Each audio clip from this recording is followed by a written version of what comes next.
Partagez vos observations avec Benoît Dutrisac par courriel. dutrisac@commercialcube.radio. Sophie, fais-toi plaisir. C'est mardi. Oui, mais c'est pas un sujet facile. C'est pas un sujet facile, mais je me dis, le vendredi avec toi, je me permets d'être plus légerte. Oui, légerte. Mais aujourd'hui, je serai pas légerte. Écoute, des fois, dans l'actualité, dans les faits divers, tu sais, tu viens de faire les affaires criminelles et faits divers avec Maxime. 99% du temps, c'est des gars qui font des trucs absolument dégueulasses, ignobles, morbides et tout ça.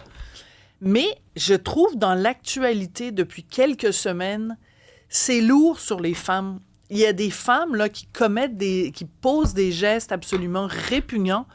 Et juste au cours des dernières semaines, te rappelles-tu, il y avait cette histoire de la caissière d'un dépanneur qui avait agressé sexuellement un déficient intellectuel. Elle l'avait amené à l'arrière, elle l'avait tripoté. En tout cas, bref, c'est que...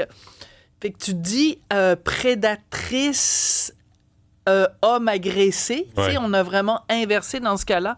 Il y a eu aussi cette histoire, il n'y a pas tellement longtemps, une éducatrice spécialisée dans une école primaire qui sortait avec un jeune de 13 ans. Donc, évidemment, impossible, le consentement n'est pas possible à cet âge-là. Donc, une prédatrice sexuelle. Et là, aujourd'hui, ça fait la une de la Mosaïque dans le Journal de Montréal. C'est une histoire absolument sordide. Une orthophoniste scolaire coincée avec la pornographie juvénile. Là, je me dis, qu'est-ce que c'est ça, cette affaire-là? Tu vas regarder la fille toute jeune, 29 ans, possession...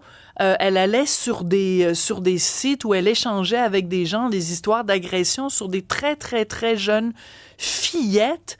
Et là, tu vas voir son profil LinkedIn. Je ne veux pas donner son nom. Son nom est dans l'article du journal. Et là, elle se décrit « Je suis une jeune orthophoniste qui possède une spécialisation particulière en surdité et tout ça. » Et là, elle dit... Je suis motivée et organisée parce qu'elle cherche une job. Elle dit, je suis motivée, je suis organisée. J'aime avoir un impact positif sur le monde autour de moi. Tu te dis, OK, quel genre de déviance il y a dans ta tête? Et surtout, elle finit en disant, et c'est ça qui me tue, je rêve d'un jour vivre dans un monde uni, accessible et agréable. J'espère avoir la chance de participer à construire cet univers. Non, t'es pas en train de construire... Elle veut travailler avec des enfants. Ben, c'est-à-dire qu'en fait, non, elle n'a plus le droit maintenant de travailler avec des enfants. Travailler avec des enfants. Oui. Son plan de match, c'était ça, là. Voilà, c'est qu'en fait, la façon dont ça fonctionne sur LinkedIn... c'est un site professionnel, LinkedIn. Donc, tu mets tes accomplissements professionnels. J'ai fait ci, j'ai fait ça. Puis là, c'est rempli de gens qui s'auto-congratulent puis qui se congratulent entre eux. Ah, je viens d'avoir une promotion, puis ça. C'est vraiment un réseau professionnel, LinkedIn. Okay. Et quand tu es à la recherche d'emploi, sur ta photo, c'est marqué « Open to work ». Ça veut dire « Je suis ouvert à travailler, je suis ouvert à des recherches d'emploi ». Donc, quand tu vas en ce moment même...